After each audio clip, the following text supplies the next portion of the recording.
Samahan niyo akong linisin ang aming higaan gamit ito. Of course, sa pagpapagpag, parang may mga natitira pang dumi. Isang araw ko pala nagamit yan hapon, pero ang dumi na. And dito sa higaan namin, obvious, makikita naman dito yung dumi. Pero, ang kagandahan kasi dito, pag diniinan mo siya, guys, it has UV light na kung saan hanggang sa pinakailalim is malilinis talaga niya ng bonggang-bongga. Let's start. Kita niyo yung UV light niyan? Bongga yan.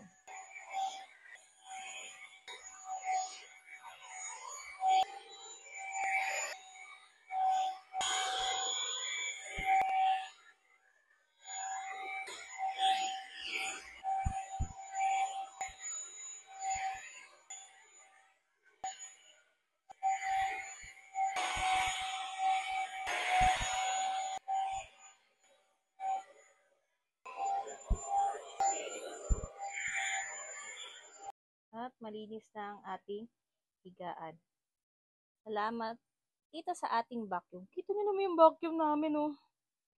Ang dirty na. Diba? Akalain nyo bang sa higaan na yan, ganito karami ang nakuha natin? Diba? Hanggal kati talaga at mas komportable ang ating pagtulog. Dahil sa vacuum na to. Instant linis ang ating higaan.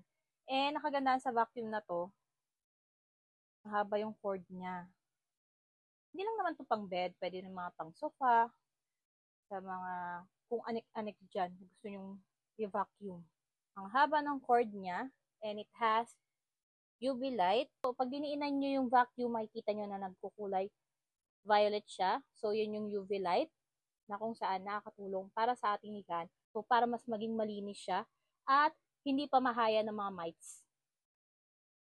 Siyempre, pagkatapos gamitin, kadali lang yun. Ganyan-ganyan ninyo lang siya. At voila, tanggal na siya. Diba, akalain nyo kung ganyang karami ang natin. Nakuha natin sa higaan na yun. So, kung gusto niyo rin na mas malinis ang inyong hihigaan, siyempre, dahil nga may upcoming baby kami, kailangan talaga namin ng ganito. So, you can visit my basket.